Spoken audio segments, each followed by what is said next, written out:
Vitória por 2-0 contra o Olímpia, uma análise dessa vitória, grande vitória do Fluminense e o que vai acontecer no domingo no jogo contra o Atlético Paranaense, lá na Arena da Baixada, qual o time vai ser escalado. Fica comigo até o final que eu te falo tudo.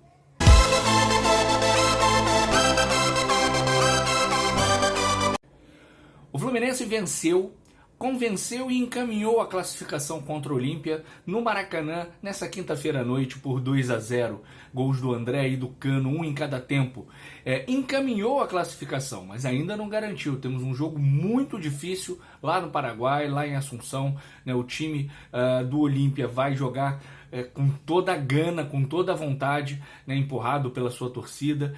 É um estádio que tem muita pressão e o Fluminense vai ter que segurar essa pressão e jogar bola. Se tentar só se defender, vai chover bola na área como choveu na área do Flamengo e eles são perigosíssimos no jogo aéreo ofensivo. Então não está garantido, mas está encaminhado. Se o Fluminense jogar metade do que jogou ontem, o Fluminense vai se classificar para a semifinal e provavelmente uma semifinal brasileira, contra o Internacional de Porto Alegre. Vão ser dois grandíssimos jogos se nós conseguirmos a classificação.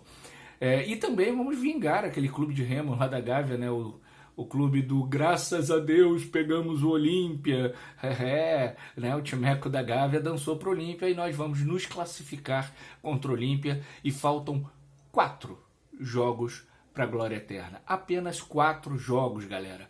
Vamos lá para Assunção para jogar contra o Olímpia, para garantir essa classificação. Repito, vai ser um jogo dificílimo. Se você tem problema cardíaco, toma um remedinho antes do jogo, mas nós temos tudo para nos classificarmos.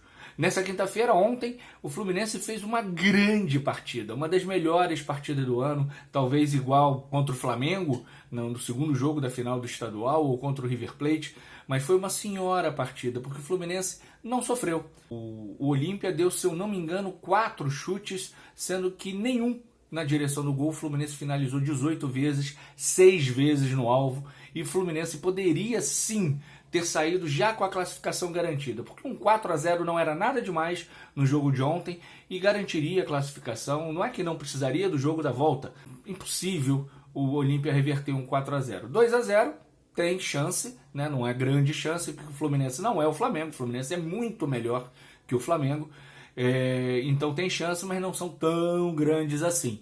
Mas tem um trauma do ano passado, quando a gente ganhou no Engenhão por 3-1 e foi eliminado lá nos pênaltis após perder por 2-0 para eles. E esse trauma, embora seja respeitável, ele tem também que ser relativizado. Primeiro, o time é outro, tem outros jogadores, não teremos ainda o Marcelo, mas temos um elenco mais robusto para 2023 e principalmente o técnico não é mais Abel Braga. O Fernando Diniz, que é um cara espetacular, porque ele ganha hate muito antes do jogo, todo dia, toda hora, da galerinha do hashtag Fora Diniz, estúpidos. Ele ganha hate, aí ele escala o John Kennedy, tira um jogador que todo mundo queria ver fora do time titular, ganha hate de novo, e aí ganha o jogo por 2-0, ganha hate de novo dos mesmos caras. São sempre os mesmos, são aqueles que vão passar o resto da vida carregando 2019 nas costas e falando fora Diniz. 2019 passou, o Fluminense não cairia em 2019 e eu ainda vou dizer mais. O Fluminense começaria a encaixar, começaria a botar a bola na rede, que era o único problema. O time jogava bem, mas não fazia os gols, ia começar a fazer os gols e ainda ia brigar por Libertadores em 2019. Mas essa galera vive de passado, vive de tristeza, não consegue enxergar e comemorar uma grande vitória como a de ontem. Como a de ontem, que também calou a minha boca. Eu tenho sido um crítico duro da contratação do Keno. Não disse o que veio até ontem. Que partida do Keno.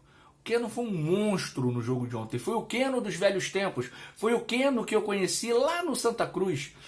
Jogando pelo Santinha, driblando, partindo e criando chances de gols. Foi o Keno que passou pelo Palmeiras, que brilhou no Atlético Mineiro e que ainda não tinha brilhado no Fluminense. Tinha feito algumas partidas razoáveis, mas até agora não tinha dito. Por que eu vim para o Fluminense? Ontem ele disse, uma grande partida, né? O André também um monstro no meio-campo. O Ganso, né? Alguns jornalistas hoje, mas colocou o Ganso como segundo volante, o Ganso não marca. Essa galera não tem memória. Enquanto uns têm memória demais e guardam só o que foi ruim, né, de 2019, tem uma galera que não tem memória. Em 2019, o Ganso jogou muito com o Diniz de segundo volante e era o jogador com mais desarmes do Campeonato Brasileiro daquele ano. E ontem também fez uma boa partida. Aliás, não tem ninguém que não tenha ido muito bem. Todo mundo foi muito bem.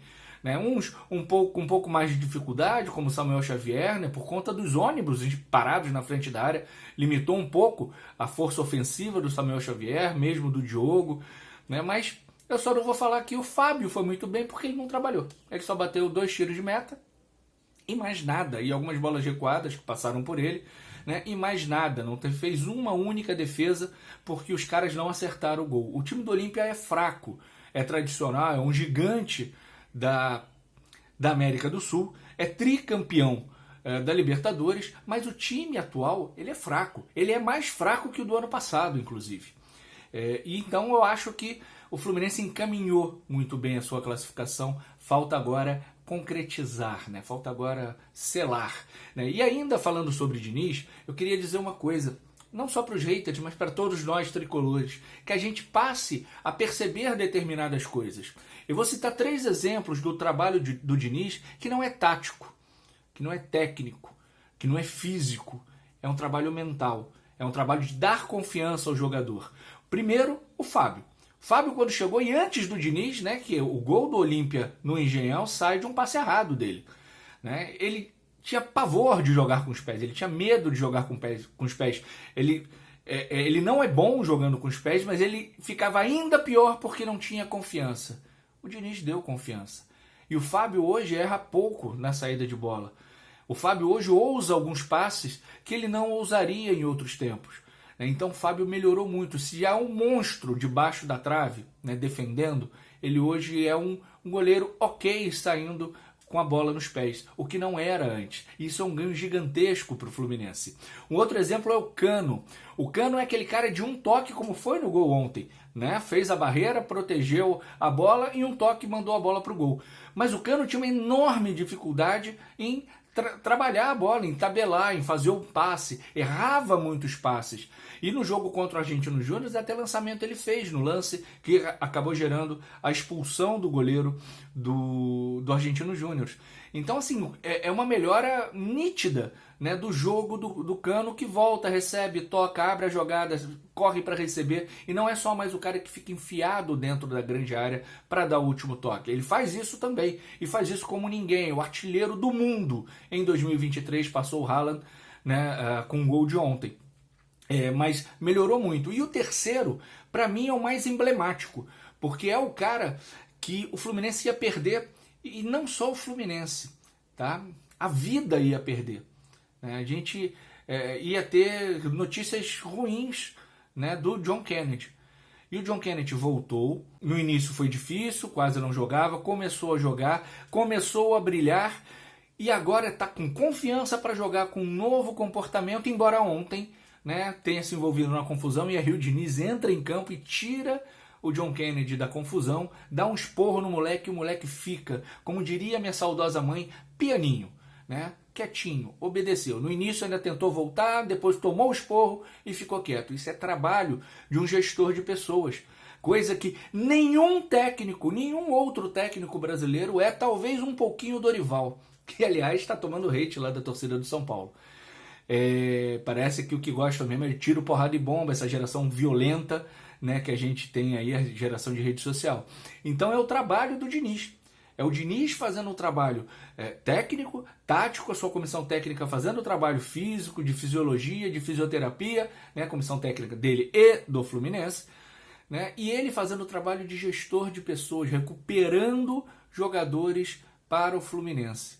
E isso é muito importante. Esses haters, esses idiotas não conseguem perceber a importância disso pro agora e pro futuro. Porque o Fluminense pode sim lá na frente vender o John Kennedy por uma grana alta, porque se ele continuar a jogar da forma que ele está jogando. E isso vai se dever ao trabalho de Fernando Diniz. Saindo do jogo de ontem, do jogo dessa quinta, dessa vitória maravilhosa por 2-0, podia até ser mais. Se fosse 1-0, eu ia estar preocupado e dizendo aqui que tinha sido pouco, né? 2-0, beleza, mas temos jogo difícil. Se fosse 3-0, eu já estava aqui, tchau Olímpia, estamos classificados, mas ainda não é o caso. Então a vitória foi maravilhosa, mas temos um jogo no domingo, às 18h30, na Arena da Baixada, contra o Atlético Paranaense. E a tendência é que o Diniz poupe vários jogadores. E eu acho que está certo, porque na outra quinta-feira nós temos a decisão contra o Olímpia da vaga para a semifinal da Libertadores. Repito, gente, faltam 4 jogos para a glória eterna. 4 jogos. E começa na quinta-feira contra o Olímpia lá em Assunção. Então o Fluminense deve sim poupar os jogadores nesse jogo contra o Atlético Paranaense. Ah, Alexandre, mas aí pode sair do G4, depois volta. Depois volta. Tá? O Fluminense tem bola para voltar ao G4, tem bola para ser campeão, né? Mas o Botafogo conseguiu fazer uma coisa que, com um time medíocre tecnicamente, mas com uma aplicação e força física gigantesca, abriu 14 pontos da gente. É muito difícil tirar essa diferença. Então a luta do Fluminense no Brasileiro é pelo G4. Caso dê alguma coisa errada na Libertadores, não vai dar, seremos campeões. O Fluminense se garante na Libertadores do ano que vem pelo Campeonato Brasileiro. Tá? Então tem que poupar sim. E a informação do GE é que o Fluminense deve ir a campo com Fábio, Guga, Nino, Felipe Melo ou Marlon e Diogo Barbosa, André ou Martinelli, Alexander e Ganso ou Daniel, Léo Fernandes, Keno ou John Kennedy e Cano.